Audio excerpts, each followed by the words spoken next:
Hello, I'm Jerry Fort. Welcome to Jungle Jerry's Treehouse. I'm going to read about the Chupacabra.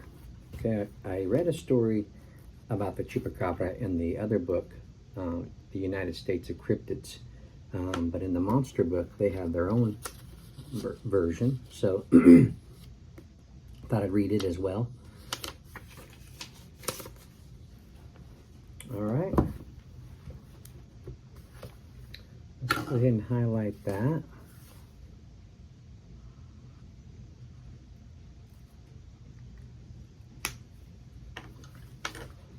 Okay. It says, for years, controversial tales have surfaced from Puerto Rico, or to give it its correct title, the Commonwealth of Puerto Rico, an unincorporated territory of the United States, describing a killer beast creeping around the landscape while simultaneously plunging the population into states of deep fear and apprehension.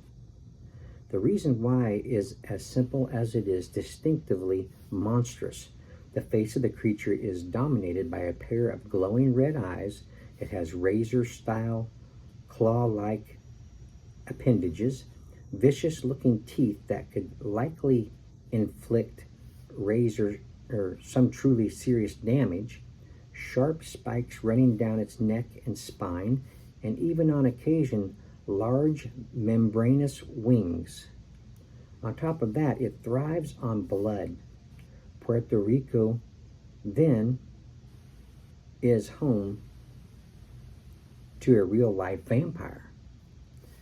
Its moniker is the Chupacabra, meaning goat sucker, which is a reference to the fact that when the tales first surfaced, most of the animals slain by the blood-sucking nightmare were goats.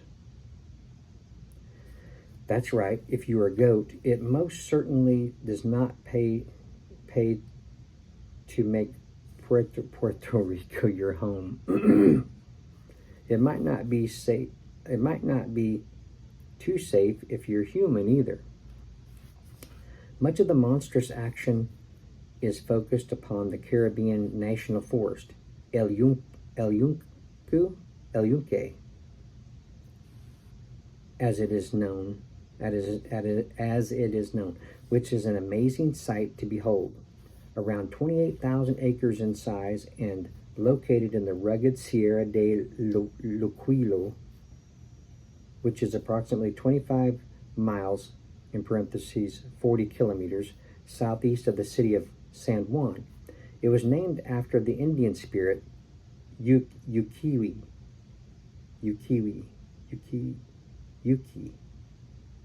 and is the only rainforest in the U.S. National Forest System. More than 100 billion gallons of precipitation fall each year, creating lush foliage, sparkling leaves, spectacular waterfalls, shining wet rocks, and shadowy paths that really have to be seen up close and personal to be appreciated. The forest contains rare wildlife too, including the Puerto Rican parrot, the Puerto Rican boa snake, a multitude of lizards and crabs, and the famous coqui frog, so named after strange and unique vocalizations. As for the Chupacabra, its predations and appearance are as legendary as they are feared, and the stories coming from the locals are as notable as they are disturbing. Some years ago, while on one of many expeditions to Puerto Rico, I had the opportunity to interview a woman named Norca, an elderly lady living in a truly beautiful home high in the El Yunque rainforest that one can only reach by successfully negotiating an infinitely complex series of treacherous roads built perilously close to the edge of some very steep hills. Although the exact date escapes her, Norca was driving home one night in 1975 or 1976 when she was both startled and horrified by the shocking sight of a bizarre creature shambling across the road. Norca described the animal as being approximately 4 feet in height and having a monkey-like body that was covered in dark brown hair on four wings that were a cross between those of a bat and a bird, and glowing eyes that bulged alarmingly from a bat-style visage. Sharp claws flicked ominously in Norca's direction. She could only sit and stare as the beast then turned its back on her and rose slowly into the sky. Since then, eerily similar encounters with such vile entities have haunted the terrified populace of Puerto Rico and continued to do so. As evidence of this, in 2004, I traveled to Puerto Rico with fellow monster hunter Jonathan Downs of the British-based Centre for Fortean Zoology.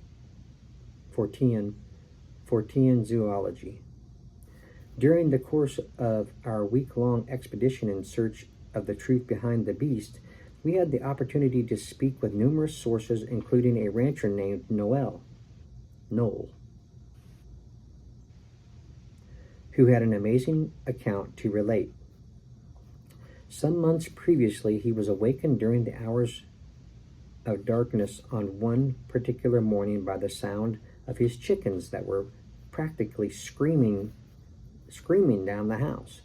Much to his chagrin, however, Noel failed to get out of bed and waited until dawn broke to see what all the fuss had been about.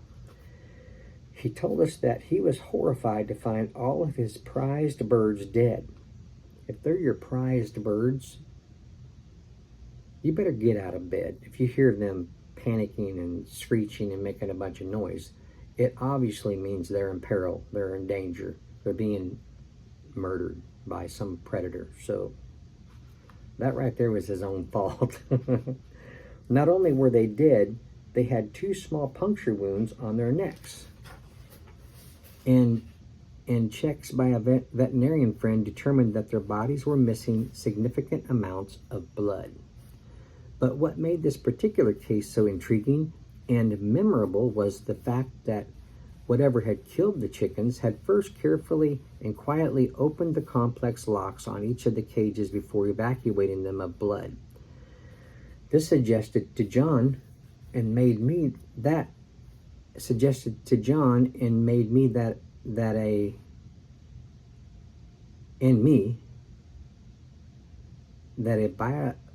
diabolically sophisticated degree of cunning, intelligence, and dexterity was at work. The Chupacabra then may be far more than just your average wild animal. Golly, I'm having trouble here. So with that in mind, precisely what is it? Certainly, theories wildly abound with respect to the nature of the beast, with some researchers and witnesses suggested that it is some form of a giant bat. Others prefer the controversial theory that it has extraterrestrial origins, and a notably large body of people view the Chupacabra as a wholly supernatural beast, one created or conjured up out of devilish rite and ritual. The most bizarre idea postulated, however, is that the Chupacabra is the creation of a top-secret genetic research laboratory hidden somewhere deep within Puerto Rico's El Unique rainforest. Whichever theory may prove to be correct, and there may be other possibilities too, of one chilling thing, there seems little doubt. Puerto Rico has a monster in its midst. Okay. Freaky. All right. Thanks for watching. Thanks for listening. I appreciate it. See you on the next one. Bye.